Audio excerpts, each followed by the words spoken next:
Endwalker is an expansion that extols the idea of never giving up hope. In Ultima Thule, the Scions attempt to answer in their sacrifices that there could have been a way for the fallen civilizations to live on and find purpose. It's only the Ancients who are deemed beyond salvation, to the extent that by the end of the Omicron quests, even the Nibirun, the very beings the Ancients were implied to emulate, are open to reassessing themselves. Final Fantasy XIV as a game puts forth the idea that as long as you don't give up, you can atone. Aside from my personal belief that even if the Ancients were about to go down the wrong path, they still had the right to do so, at their worst, they could have had better days ahead of them, just like every other society we see. Venat being so stricken by a distant possibility of a stagnant future, to the extent of annihilating every ancient, felt strangely out of place in conjunction with the rest of the messaging of Endwalker, which generally came down to, we know all things will end, but we will continue to live and make the most of the time we have. Y'shtola's statements to the Iya in particular could easily be applied to Venat. While I appreciate your advice, I will not heed it. Convinced though you may be of this truth, it is yours and not mine. Indeed, truth, I have ever believed, is in the eye of the beholder. The universe may end, and all may be for naught, but I will live as I always have. Y'shtola's response is framed as heroic, but for the Ancients it would be considered misguided and used as a basis for their end. The Ancients' right to self-determination supersedes Venat's opinion on their worthiness to live.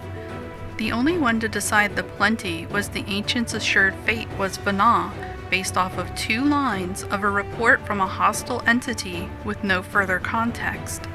It's curious that this particular world concerned her so greatly. The ones that did not collapse due to perfection, that fell to war, conquest, and disease, don't deter her from proceeding to reduce Etheirys to such a state it becomes vulnerable to a myriad of dead ends it wasn't at risk for previously. Even avoiding the plenty was never something that could be done permanently. The Allegan Empire during the Third Era began to experience stagnation and complacency in a similar post-scarcity society, ultimately falling to Emperor Xandi's nihilism. It's exactly what Venat set out to stop from happening to the Ancients, but the Sundered reached the same point. The Nibirun's pursuit of happiness over all else, in tandem with Cookingway's dialogue, are direct in implying minimizing suffering will lead to an empty life. It's a cultural trope based on misunderstandings of societal decay, that comfort inevitably leads to apathy, but it's not reflective of any nuanced understanding of real-world history or psychology. The writers invented a fantastical basis where, within the logic of their universe, the extermination of the Ancients was justified based on this sociological theory. It also doesn't allow players to engage critically with the claim that suffering is essential to experience joy and to build resilience, both of which are controversial notions, which the narrative does very little to argue so much as preach. However, let's get down to brass tack comparisons. The Nibirun were focused on the self, making their lives as easy and idyllic as possible, not the balance or betterment of the star. They appear to live above the shattered remains of their home. They began as mortal and sought a way to excise themselves from the life cycle by becoming immortal, eventually becoming a hive mind, the Harmony. Contrast with the Ancients, who have a seat on the Convocation for the purpose of mediation. Debate as a society was encouraged and enjoyed, as we see with the Firebrand in Amarat. There's also a seat for the arts.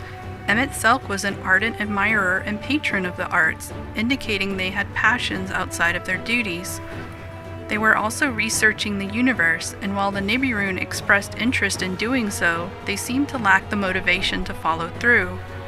The Ancients also don't see themselves as above the life cycle, but as part of it, with returning to the star being a core tenet of their beliefs and viewed as beautiful.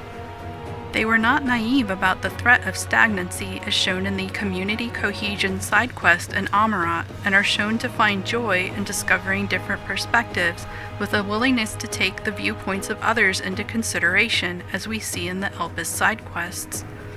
There were ancients capable of introspection, a sentiment we see reflected throughout our interactions with them. They were also not a hive mind.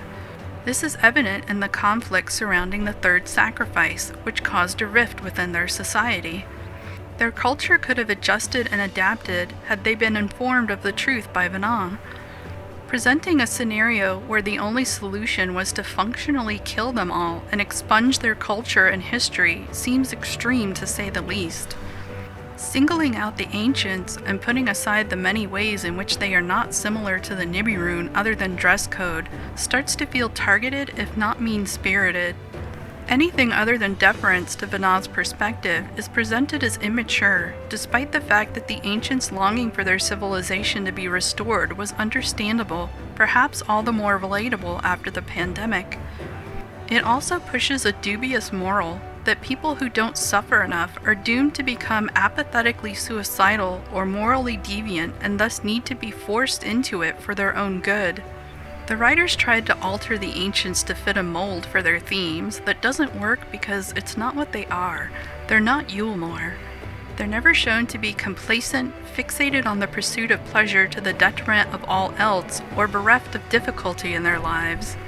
Even in a creation testing facility, where you'd expect to find the least amount of compassion, they still display empathy. Their defining trait is selflessness.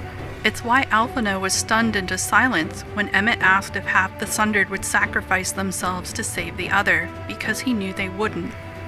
Then, in a swift reversal, it's implied the ancients were doomed due to a contrived unwillingness to change, an argument that falls flat as we're shown throughout the side quest that change is possible. We sow the seeds of it ourselves. Ancients are enthusiastic to amend their last rites traditions based on our suggestion, and they're introduced to the possibility of familiars having the potential to gain a soul. The capacity was there, it's that neither Venat or Hermes, for that matter, were willing to put in the effort to enact that change, other than by destructive force. Even if we assume the ancients' culture is somehow incapable of change within the 12,000 years of guaranteed protection they had under Zodiark's barrier, does it justify the unilateral destruction of every life on the star? The premise of Endwalker is that all civilizations in the cosmos will eventually die, including Aetheris, even without Medion around to cause it. Is sundered civilization inherently better than another several millennia of unsundered civilization? Is the Plenty a worse fate than the one it'll eventually have? Given a universe in which entropy will ultimately triumph, what qualifies as a failed or successful world? Endwalker didn't confront these themes with enough introspection.